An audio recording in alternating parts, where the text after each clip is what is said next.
Hey everyone, and welcome to the All It Takes Is a Goal podcast, the best place in the entire world, including all of Canada, to learn how to build new thoughts, new actions, and new results.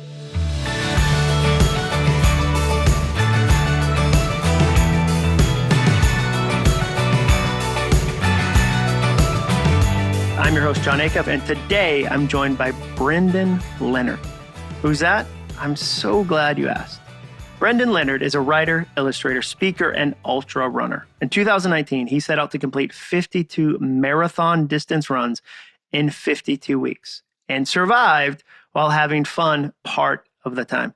That is a ton of marathon distance runs. I asked him all about that in this interview. Leonard is a columnist at Outside Magazine, and his writing has appeared in Runner's World, National Geographic Adventure, Climbing, and Alpinist, and on CNN.com, and in dozens of other publications, including his website, semirad.com. That's semi-rad.com. He directed the 2017 short film, How to Run 100 Miles, which screened at film festivals in more than 20 countries and on 6 continents, and was viewed more than 5 million times online. He lives in Montana. I first found Brendan Leonard via his Instagram account, semi_rad. I kept seeing this brilliant, hilarious, insightful work, all these illustrations about goals and happiness and life. And so I thought, who is this dude? And so I signed up for his newsletter. I bought one of his posters. He did an elements chart of an adventure. It's like the different elements, but it was like a periodic table of elements. It was so smart. I bought 2 of his books. One of them is titled I Hate Running and You Can Too, which is such a good title. And I just fanned out like crazy. And I think that you're going to love this episode, even if you're not a runner like Brendan, because there's so much good information about how do you accomplish difficult goals. Anyone who has run 52 marathon distance runs in a single calendar year has a lot of information about what it takes to do difficult goals.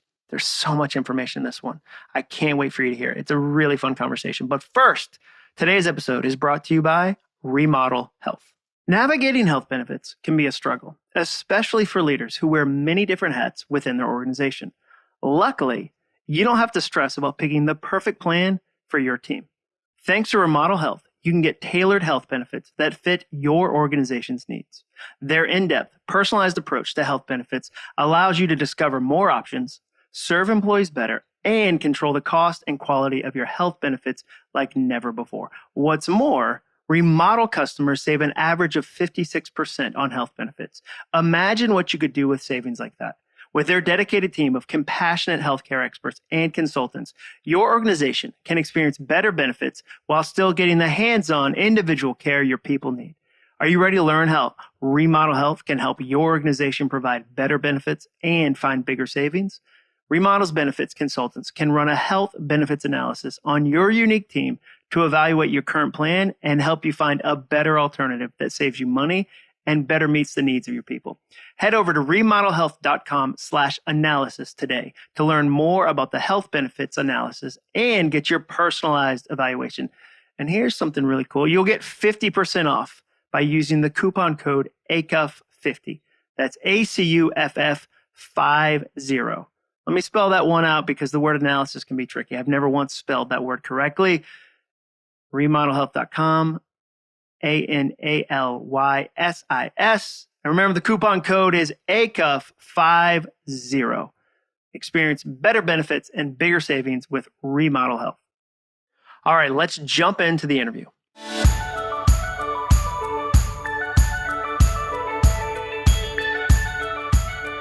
Brendan, I'm so glad that I get to interview today. I told you before we started, I loved I Hate Running and You Can Too. I thought it was brilliant. I gave my wife your book, The Camping Life, for her birthday just last week. I've recommended your stuff a ton of times via my email or Instagram. I just love your work. I think we're going to have a blast today. So first of all, thanks for joining me. Thanks for having me. And thanks for all those things you just said. That's great.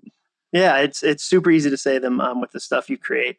So I guess my first question is, were you always so goal-oriented? Like, were you a little kid that had checklists and you were really into goals, or has it grown over time, or was there a time in your life when it just kind of shifted? Boy, that's a good question. I guess the first goal I can think of is probably like, I think it was third grade when, I don't know if you remember the Pizza Hut Book It Oh program. yeah, I recently wrote down, I wish somebody would do an adult version because I would read some books to eat some pizza. Yeah, I feel like you have to reward yourself with it maybe or something now, Yeah. but I don't know what happened the first time I did it. And I know I was getting the pizza, but I set some obscene record for how many books I had read during the program, like thousands and thousands of pages, to the point that my third grade teacher talked to my mom and was like, "He's not going outside for recess.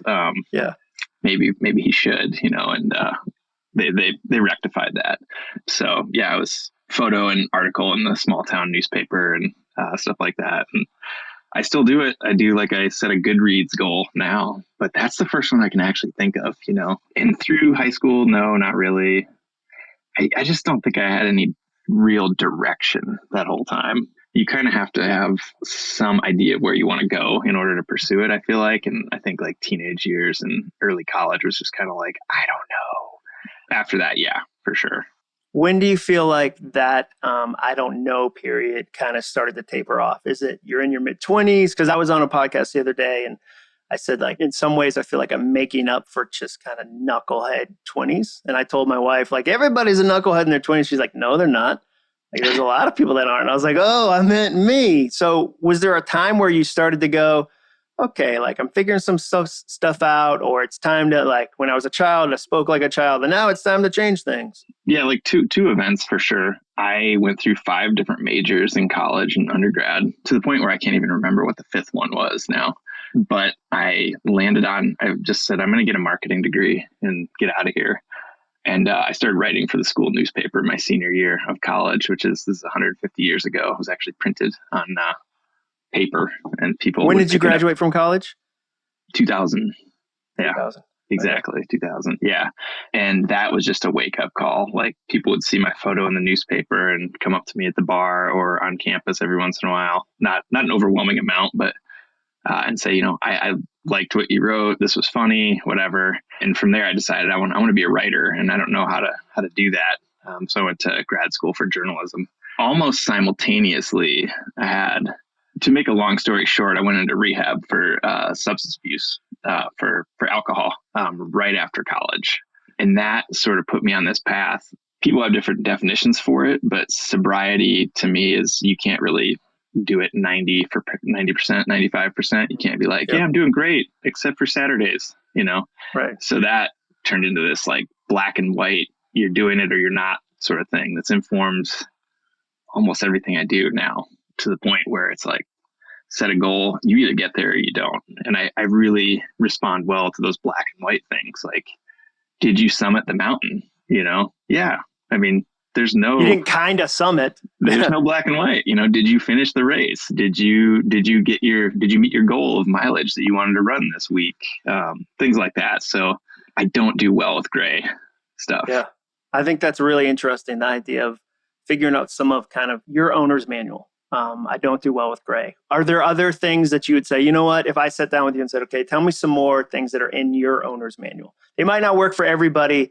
They might be unique to you. But as you go, the older I get, the more I realize, like, for me, there's times where I would try to write on the way home from an event and it would be worthless. And I would burn myself out and be 2 hours of being frustrated versus going, when I'm going to speak at an event, I have high energy. I'm excited. I'm amped up for the event. I can write the whole way there.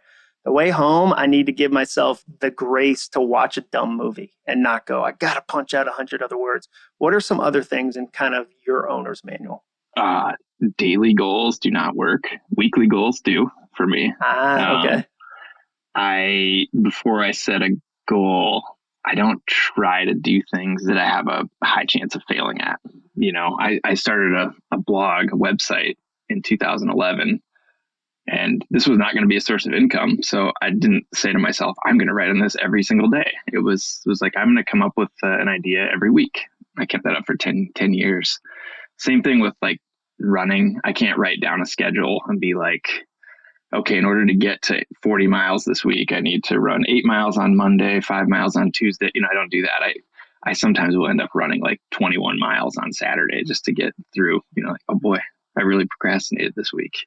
Yep. So those work. I am to a fault on time or early for things, which goes back to that black and white thing. I cannot say I'm going to do something and then not do it. That doesn't work for I can't live with it. So if I say I'm going to be there at 4, I'm there at 3:57. Yeah. Early is on time. That's one of our family mottos is early is on time. Jumping back, when you went to and got your master's in journalism, what was the focus? Was it marketing or was it broadcast, newspaper? What was the print media? Yeah, newspapers.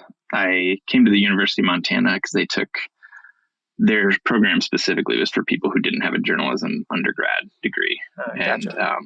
And looking back, I don't know if they just kind of took anybody who applied or what, but I got in. And that's two things happened there. I moved west from the Midwest, from Iowa. I'd grown up in Iowa and discovered the mountains, and then discovered or learned newspaper journalism and a little bit of creative writing here. Nobody at that time was saying, hey, newspapers are not on their way up at this point. And that was 2000. I graduated in 2004. They were still teaching film photography in the photojournalism lab. That's great. They're printing photos in a dark room. Yes, exactly. Yeah. So it was newspaper journalism, which I think about writing, and I think if you get an English degree, that's like painting paintings, like canvases. And if you go to journalism, it's like painting houses.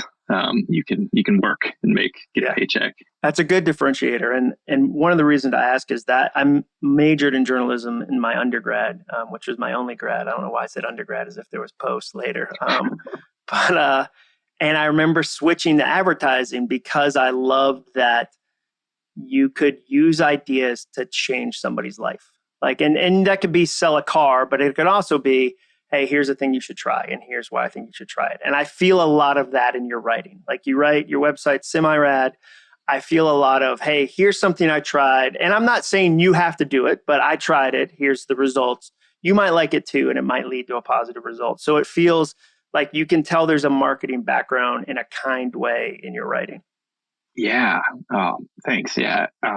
It's an interesting combination, the marketing and the journalism, because you do the path my career has taken. I've had to figure out how to get my stuff in front of people and without trying to be like super clickbaity about it. Yeah. And which is tempting. I mean, it's, for sure. It's easy. It's a good shortcut, but it's long-term.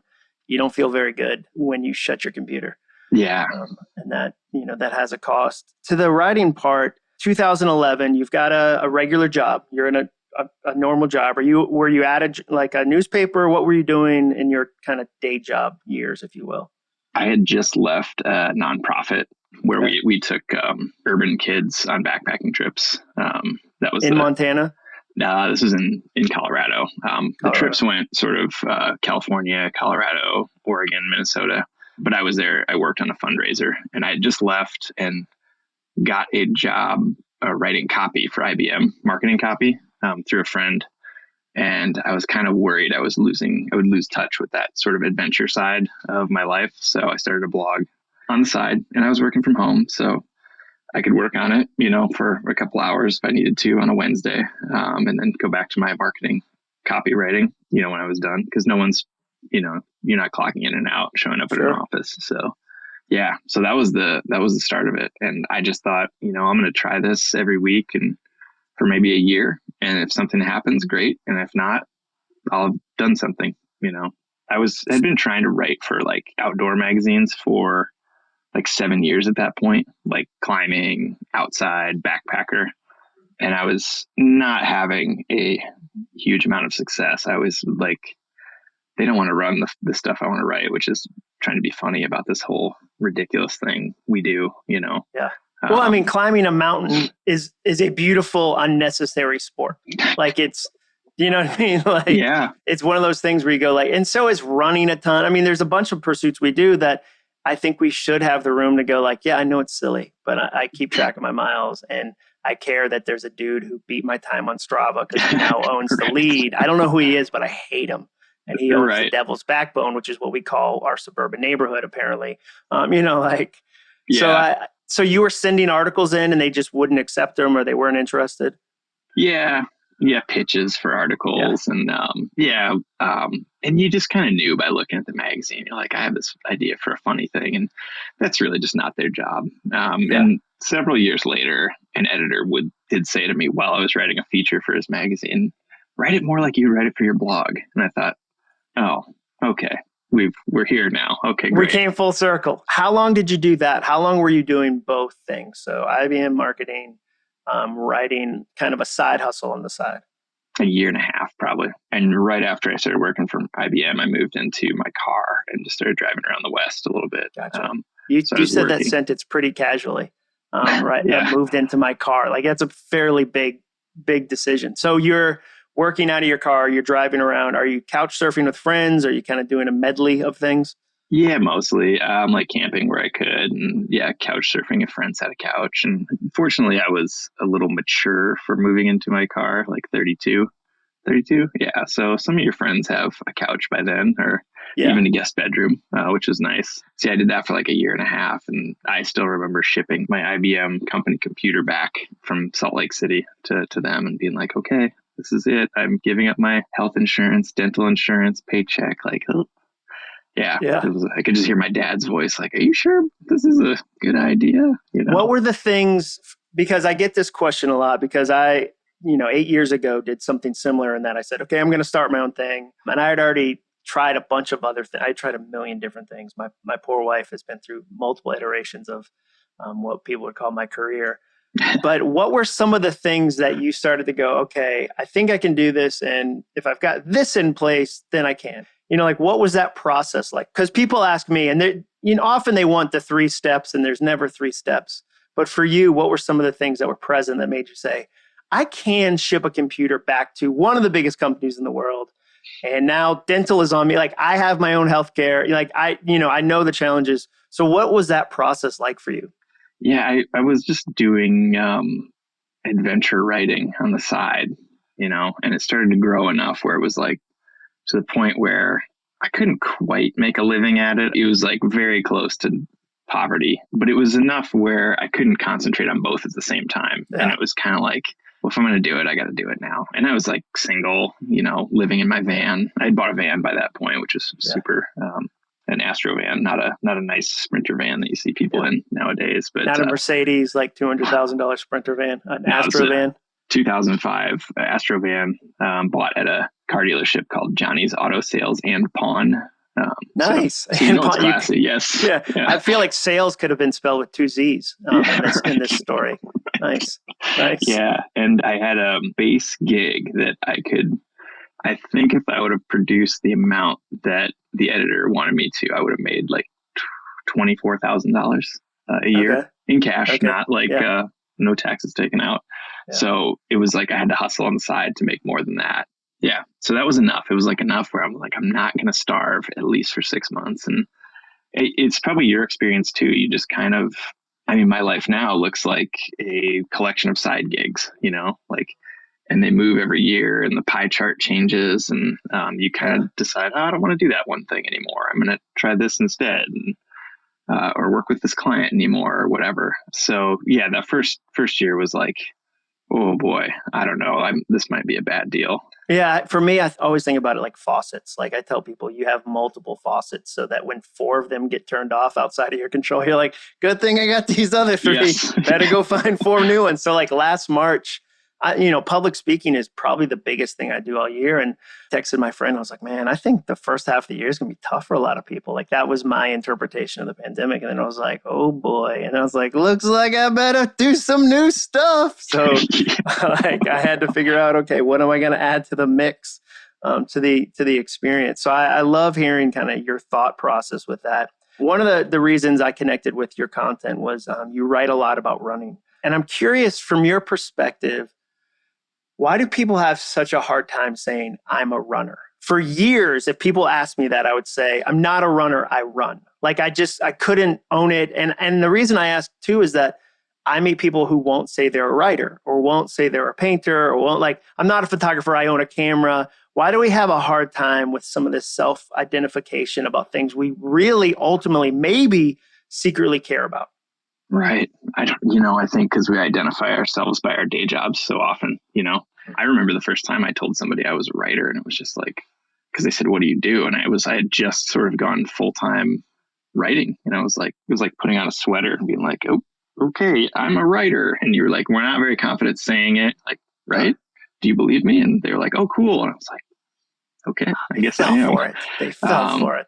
But yeah, I think like with those sorts of activities, we think, like running, or I had a hard time. Like I was a climber for many years, but how many hours are you doing in a week? Like 4, compared to, you know, being a father, which is a full-time thing, or a mother, but also we fixate so much on the people who are really successful at those things. When we watch the Boston Marathon, or let's say the New York City Marathon, do they cover anybody who finishes past 20th place?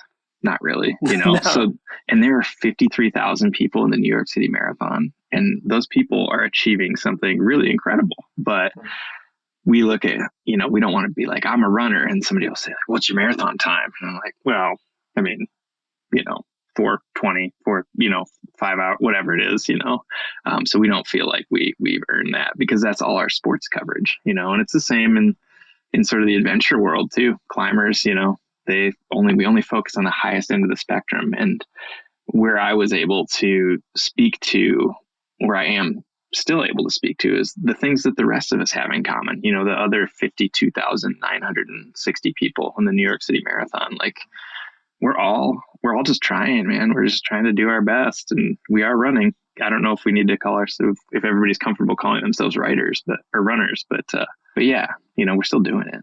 I think the same thing applies to entrepreneurs, business owners. I mean, I joked during the pandemic, when people were like, hey, Shakespeare wrote Hamlet during a pandemic. And I wanted to be like, that wasn't the only thing that separated us. Like that we both, now that I have a pandemic, I can be Shakespeare. Like that's a weird comparison. Or like where, like that wasn't the one thing for preventing me, was being stuck at home. Or, Gary Vee's a really successful entrepreneur, and people compare themselves to him. He has 700 employees. And like, you would never drive down a street and see a building with 700 people and be like, that's what I'm competing against. Like, and they're so much better at posting stuff than I am, but I'm going to get there. It's 1 versus 700. It's such a weird thing to me. There's some examples about that kind of, you're not going to win the New York Marathon. No, when you're a grandfather, you're not going to say, I came in 33rd and, 33,000th place. But one of the things you said in your book, I Hate Running, that I loved was, here's a neat thing about running as an adult. And I think it's true of a bunch of things in life.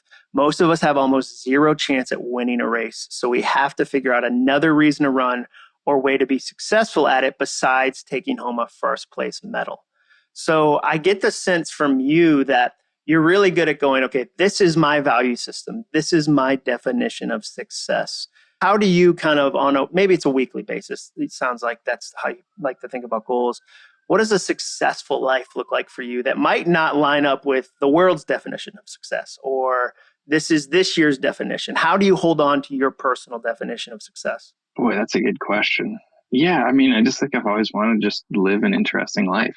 I was in the Wind River Range in Wyoming last weekend, and just hiking up a peak there with a friend. And I thought, there was like a long time ago, I just wanted to be a guy who climbed mountains, and I got to do that. And that's pretty rad. So I guess it changes year to year. I do think I am motivated by having goals like, oh, I want to write a book, or I want to try to run 100 miles in a race, or something like that. And I guess if you want to have done interesting things, you have to do interesting things, and you have to like make yourself do them oftentimes. And sometimes they take months or years to prepare for. But I guess the common theme is I don't like watch a lot of Netflix, Yeah.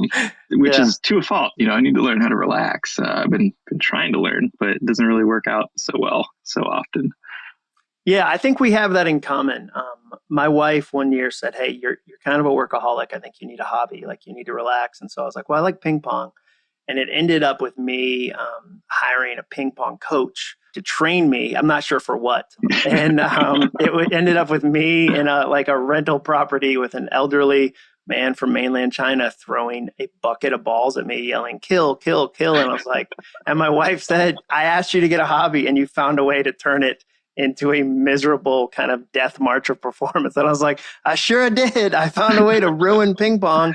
So for you, where is that kind of, I'm learning how to relax? And you talked about that recently in one of your recent blog posts, taking a break from a weekly, okay, I'm going to do it every week. I'm going to do it every week, create content.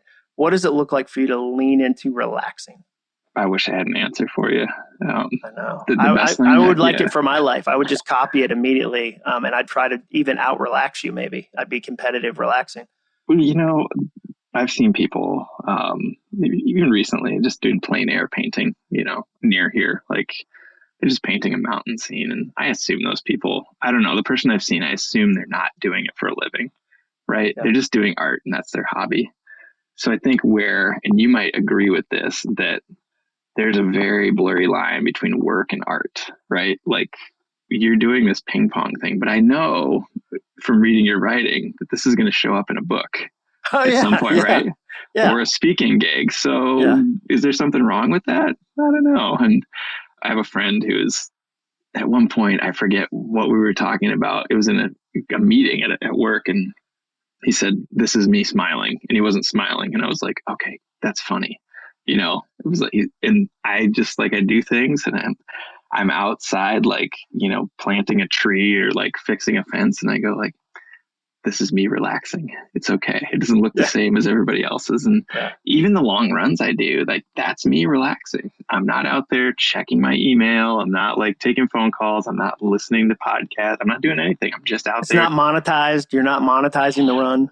Well, I mean, theoretically I would tell the IRS that my running shoes are definitely a write-off and other things. Yeah. And, it's part of the bigger brand or something like that. And most people would say, you just were out on a trail for 4.5 hours and they call that relaxing. It's like, yeah, I finished it.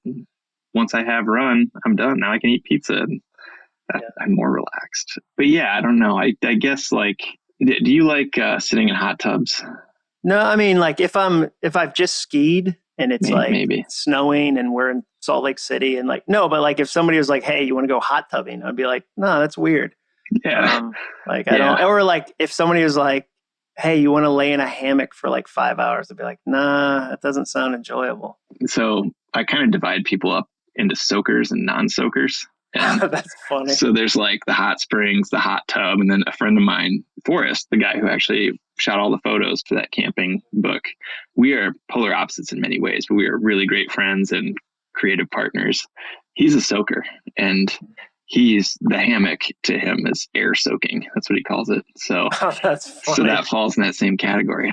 I'm just not a soaker, man. You know, I get it. That's fine. It's your thing, but I just don't do it really.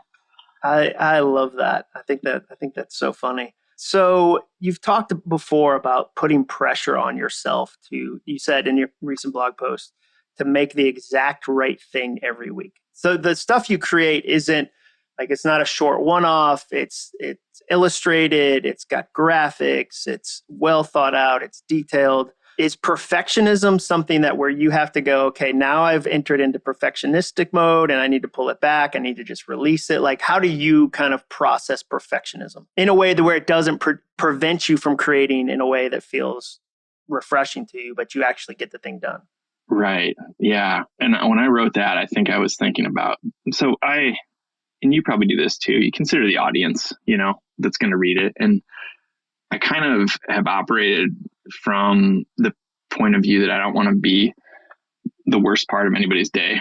The stuff I put out there, I don't want somebody to click on my thing and go, oh, he's making fun of me and people who do this same thing. Yeah. So I've always tried to make fun of us, not them, which I think the world could use more of, because I am a rich source of comedic material in my life. That's so funny. So I spend a lot of time, probably to a fault, thinking about that. Is somebody going to take this the wrong way? Is this going to offend someone? And during the pandemic, when you're making something every week, you're kind of taking the temperature of everyone else out there. And, you can't just be making light of something or making fun of something that's during a very not funny week. So there's kind of a lot of self-induced pressure that I put on myself, trying to deliver something that would help people get through it. and my audience isn't like millions of people. So it wasn't like, it's not that big of a deal. But if I put something out, I wanted it to help, not drag people further down during a time that's pretty rough, So I guess that's the only sort of perfectionism I have. Most of my stuff is met with not disagreement. It's either people like it or people are completely indifferent to it. They just don't, they just don't click. They don't share it. They don't notice, which is a good place to be. I think I just don't want to spend my days like arguing with people in the comments section or whatever. No, I never walk away feeling better. And I know they don't either. Like I never go, that was good for both of us. I know. We finally convinced each other. Yeah. Yeah. I changed your long held personal beliefs with my all caps statement. Exactly. Who knew that was all it was going to take? I never feel good about that. I'm curious. We've talked about goals a bunch, and I have to ask you about one of your biggest ones. It's actually your second line in your bio. About 52 marathon distance runs in 52 weeks. Wild goal, huge goal. How did you come up with it? How did you execute it? What were your favorite parts? Like, tell us about that process. Because I was just in Colorado yesterday talking to an old college roommate, and I said, I'm interviewing, Brendan on, this week. And he said, he's the dude that did 52. That was the thing he knew. So how did you come up with that? We were in New York. We'd finished our camping book, all the photo shoots for it. Forrest and I both love pizza and are okay runners. And we said, I think it was my idea. And I said, we should do a pizza marathon where we eat a slice of pizza in every borough and run 26 miles. And we started going through the logistics of it. And our editor for that book actually took us out for pizza that day for lunch. So we were getting a late start and we'd already eaten pizza, and we kind of went to get over to Staten Island and then run. Like, it's just, we can't do it and like finish in any amount of time that is, won't put us being out in 3 a.m. So we just said, we'll just run 26 miles within Manhattan, Brooklyn, Queens, I think. Is that how we did it? Anyway, we ended up eating a slice every 5 miles for 26 miles, which we thought was a pretty good goal. And it's awful, and I would never recommend anyone do it. It was fun until about the third slice, and then like, So that's when you were like, boy, this pizza's sitting kind of heavy. Yeah. There's a reason they don't do this in the Boston Marathon. It's not a good idea. I was kind of thinking like, how am I going to make 2019 interesting? And that marathon, that didn't kill me. We were stopping every 5 miles and eating a slice of pizza, and then like someone would have to stop and use the bathroom at some point. But I thought, I could just do try 52 of these. So like January 2nd, I think I was staying at my parents' house in Iowa, and I went and ran down dirt roads until I got to 26 miles and felt okay. So a couple of days later, I did another one, and I'm not going to tell anybody. I'm not going to announce it on social media. And how long did you keep it a secret for? Most of the year, Really? Yeah. I mean, I don't have a lot of Strava followers or anything, but it would just say morning run, and it would be 26.2 miles. That's crazy. And in it, I had a really big year of races, where I ran 200-mile races, 100K, so 62 miles, and then a handful of marathons, that were actual races. But most of those runs were I would just leave my house in Denver and run 26 miles around the park, with a vest and water.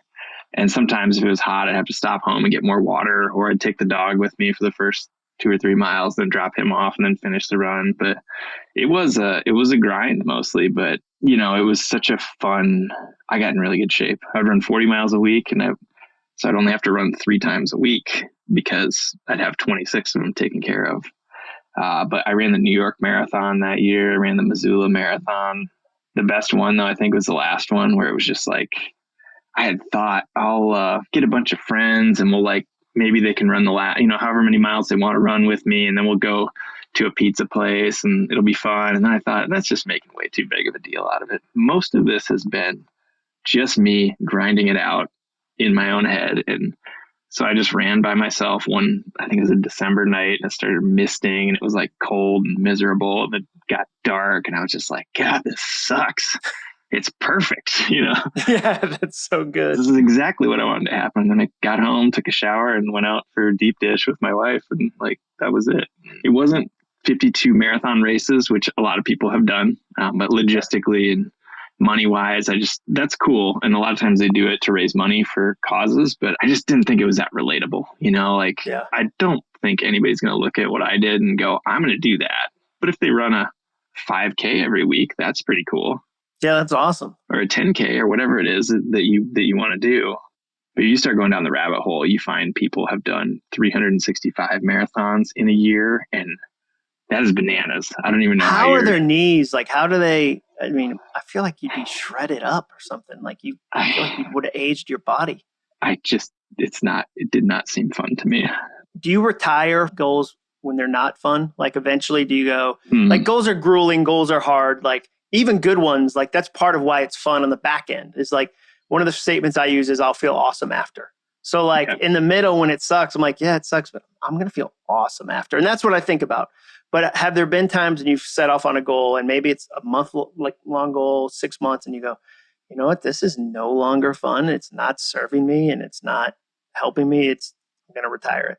Yeah. Last year I had nothing going on, or this year I had nothing going on. So New Year's Day, I thought I'm going to run a 5K every day, because I had interviewed a guy who would run a 5K every day, Eric, who is just, I think he's an accountant with a family in Minneapolis. And it was kind of a fun story to get into his head and, figure out why he did it. And it sounded cool. And I got 2 months into it and I was like, I don't like this at all. This is just not cool. I would just run 3.1 miles around my neighborhood. And I was like, it was icy and cold and snowy, and which is fine. I don't mind, but like every single day. And I was like washing all these running clothes all the time. And I'm like, this is just making me miserable. So I think I got 2 months into it and I was like, yeah, no, not going to do that this year. This one's out. Yeah.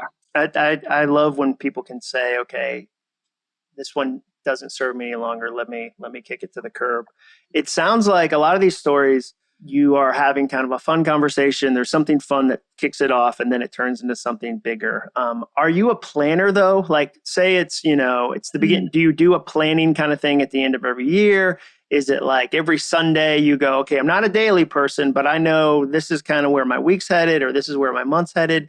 What's your planning process like? Planning would be a good idea, I guess. That'd be great. Be something I would like to get more into, but not really. With the year-long goal of like 52 marathons or 52 marathon length runs, it's like, you just got to do 52. It wasn't like every week. And some weeks I would not do any like significant mileage. Some weeks I would do 2 marathons, but it was just like, just keep checking them off, because you're probably going to get injured at some point. You have to take 4 weeks off. So you better bank some of them. Yeah. Yeah. But yeah, no, I think I have things I know I want to do, and they're all, like career wise, I'm sure this is like this for you too. You're just like kicking a ball forward on this thing this week. And then you're like, oh, I better go kick this other one, keep that in motion. And like, you kind of are just like running back and forth and moving them a little bit. And if that one ball doesn't get moved for several weeks, you're like, oh gosh, am I giving up on this or what? Yeah. Is this still a ball? Yeah. Yeah. I am a big fan of committing early. Buy the plane tickets, sign up for the race, whatever it is. Let that commitment pull you. Yeah, because once you commit, it takes a lot for me to back out. So that's kind of the thing, and I generally do not back out of things. Which is part of that owner's manual, knowing, okay, I'm going to put this commitment in the future because I'm not going to want to back out, and it's going to allow me to do the work in between. Right. In the book, I have a section about a fear-based fitness plan. Yeah. Where you just set a goal you're not sure you can achieve. So then you spend however many months, getting ready for it because you're terrified. It keeps you up at night. And this has worked for like mountain climbing for me for a long time, as well as ultra marathons, because you can't just show up and be like, I haven't been doing much running, but I thought this 50-mile race in the mountains would be fun. So I have a good attitude. Good attitude, so it should be fun. Yeah, exactly. That's analogous to a lot of things like public speaking even. I don't love doing it. I love having done it. I enjoy interacting with people. I took that on, like I decided to try to do it a bunch to lose the fear of it. And that was like, it still hasn't completely gone away, but I've been told by a psychologist friend that I'm doing sort of amateur exposure therapy, where you're like, I'll expose myself to this thing that I'm scared of and then get over it eventually. But yeah, that's sort of that same fear-based self-improvement plan, if you will. I don't know. I think that works with writing too. I mean, I know I've got a book contract that I'm about to kind of sign, and I'm a little scared about it. It's a different project, and I'm like, okay, here we go. But I will have committed. I will have, and I know, and I want it to be great. And there's a bunch of kind of positive pressures associated with it. And I can see it in kind of like the back of my mind, like, hey, remember, like you signed up some papers, like there's some people in a building that wear pants that want you to finish that book. And it's like, Yeah. I don't want to let those people down. Oh boy, I don't want to let those people down. I do love that, even though you talk about the training side of things and being prepared, there's a real heart to the things you do. And I think one of my favorite phrases that you use is practice maximum enthusiasm. I saw it first on a t-shirt that you have on your store. I purchased the Elements of Adventure, the print. You've got so many really fun prints. But explain where that came from, what that means to you. Because you don't have 100 shirts. You have 2 or 3 where it seems like these are, using soundtracks as a phrase. These are soundtracks for the life I live and the life I encourage. But in one of yours is practice maximum enthusiasm. What does that mean to you? Yeah. I was sort of turning this back on you, and I wonder if you do the same thing where you write from a perspective of the person you want to be. Maybe you're not quite there yet, but that's where that came from. It was like, I need to be this guy because I'm not 100% positive person all the time in my own head. Or, my wife is the only person who's really exposed to it a lot, where I'll go dark, for a few minutes and like, this is, but that sort of idea about life was like, people can argue with tastes. They can argue with who your favorite baseball team is, but enthusiasm, people don't usually mess with that much. It's kind of like, why wouldn't we want to be excited about things? So I wrote this piece, like it's probably been, I think it was 2012. And it's the only piece I run every year on my blog and every year on the Outside Magazine website. And I haven't changed anything. I changed the name of the band in the piece every year. But that's the kind of person I want to be, because if you've ever been around somebody who's sort of a wet blanket, it's not that great. I mean, you can handle it for like an hour or half an hour, but then you're kind of like, okay, why should we ever leave bed? We should just stay in bed all day because it's obviously awful out there.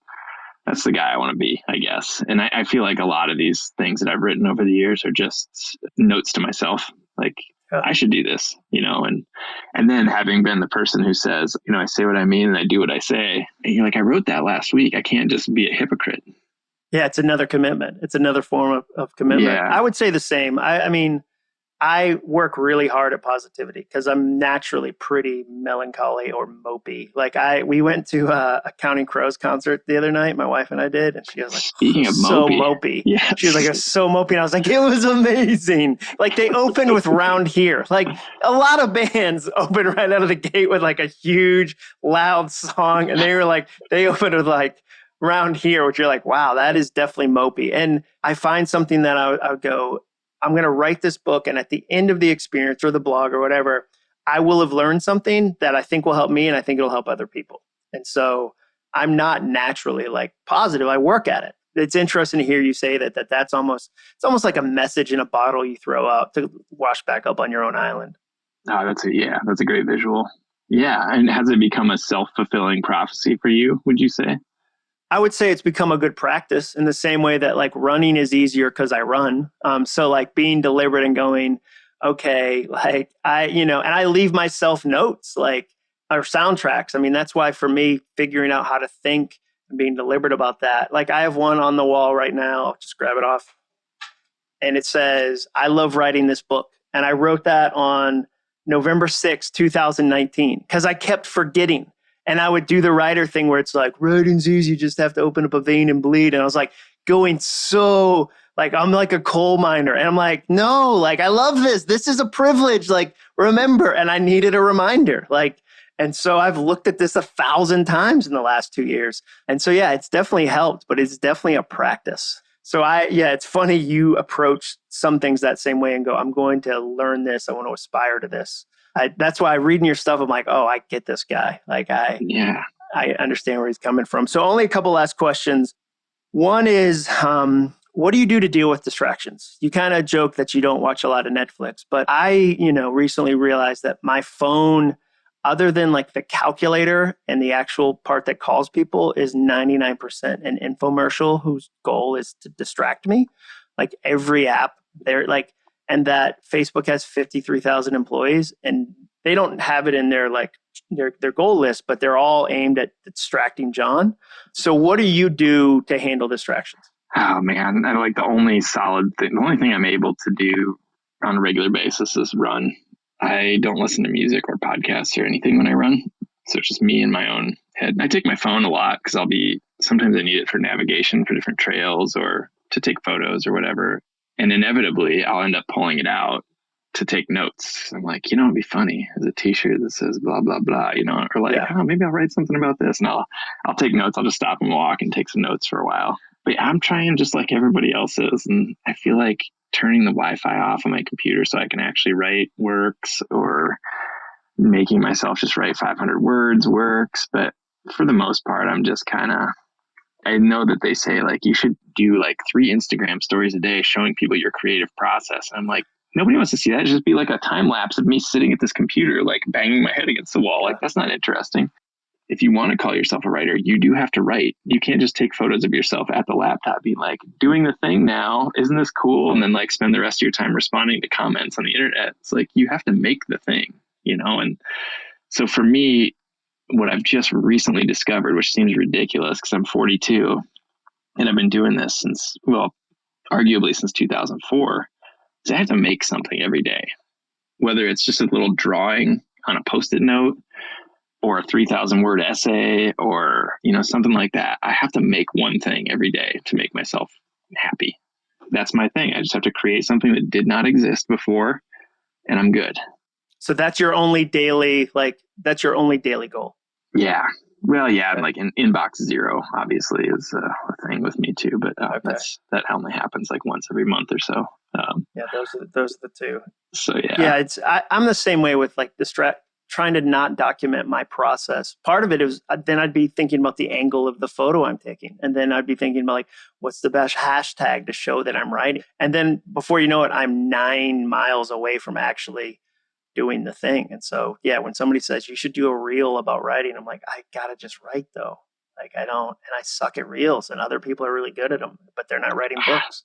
I know. And like, you're good at writing books. So just like, there's a big distinction between writing and publishing, and like, whenever somebody says just punch out a quick video, like just do a quick like 60-second hilarious video that's informative and helpful and pushes people forward and encourages them, and I'm like, that is like a long writing project for me. That is not. You're overestimating my talent here. Exactly. I'm not that good. Yeah, somebody can do that. It's not me, for sure. A lot of people can. It's not me. Okay, last question, or second to last question. What's the book you've given away more than any other book other than one of your own? Probably this one, Brian Doyle's One Long River of Song. One Long River of Song. All right. You know what? I'll just mail you one because I have. Why have you given that away? Like, what's the one? Like, what's the thing? The subtitle is Notes on Wonder, and that's a pretty good subtitle. He died, I'm going to say in 2017. He had brain cancer, I think, and basically a friend of his put together his collection of his essays, and it's Notes on Wonder is such a great subtitle for it because he approaches everything in life from the perspective of wonder and joy. And he gets dark, and he, can go dark for a while, but there's reminiscence, there's stories about people he's met. There's an incredible essay about a massive sturgeon, Herman the sturgeon. It's incredible. My wife and I are both big fans of him, and you can laugh and cry in the same 2-page essay. That's pretty impressive. Yeah. One of his best pieces is a piece about his dying brother, and they're driving to the pharmacy to get his prescriptions that he thinks he probably isn't going to need. And they just want to watch people play basketball in the park. And I think there's a crane they're watching, the bird. And it all comes together in like 2.5 pages, and you just put it down. That last line is just, whoa, wow, incredible. I love that. I love that. So yeah, he's a hero. And I can pick up this book and flip through it and find something and just be like, wow, this is somebody to emulate for sure. Just that that's perspective. A great recommendation. Yeah. I haven't read that one. Have you read any David White? No, I don't think so. Oh man. Okay. Just I'll mail good. you that one. Okay. He has a book called The Heart Aroused. I'll send you a copy of that one. He's a Welsh poet that writes about kind of the soul and work and just brilliant. And he has a bunch of great audio, like I think it's Midlife and the Great Unknown, about like being in your 40s and being like, okay. And it's in his voice, and he's a Welsh poets have a bit of an advantage of like no other country hears my accent and goes, that is amazing. Did you hear that American accent? Oh, that guy's so charming. Smart. Yeah, it's so charming. He must be from somewhere in America. But he's brilliant. So all right, I'll send you The Heart Aroused. That's an easy one to do. All right, last question. Where can people find out more about you? All the links, where would you like people to connect with what you do? You can probably just Google the phrase semi-rad and that'll take you where you need to go. But my website is semirad.com, which is a brand. With a dash in between it? Is there a dash between semi and rad? Yeah. And I bought the other URL just so it redirects without the dash. But yeah, I'm sticking with that brand, I guess, at this point. So I love it. You're too deep. But yeah, great books. I Hate Running, and You Can Too was hilarious and helpful. Camping Life is absolutely gorgeous.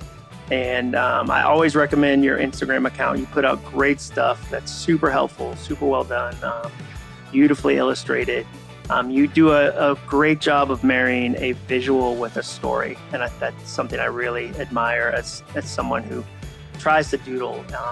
You just do such a great job with that. So I think it's fresh and really fun. So it was a real honor to get to ask you a couple of goal-setting questions. So thank you so much for joining me today. Thank you, John. I appreciate you saying all that.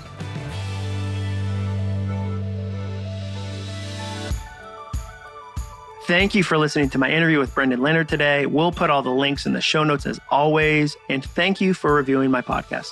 The reviews you're putting in are so kind and so helpful. And I really appreciate you doing that. When you've got a newish podcast like mine, reviews are really, really important. So please make sure you subscribe or follow or whatever it is the kids are saying these days. And please write a review. Last but not least, big thank you once again to our sponsor, Remodel Health. Visit remodelhealth.com analysis. That's remodelhealth.com/analysis and get 50% off by using coupon code ACUFF50. That's ACUFF50. That's it for this week. I'll see you next Monday. And remember, all it takes is a goal. Thanks for listening. To learn more about the All It Takes Is a Goal podcast and to get access to today's show notes and exclusive content from Jon Acuff, visit acuff.me/podcast. Thanks again for joining us. Be sure to tune in next week for another episode of the All It Takes Is a Goal podcast.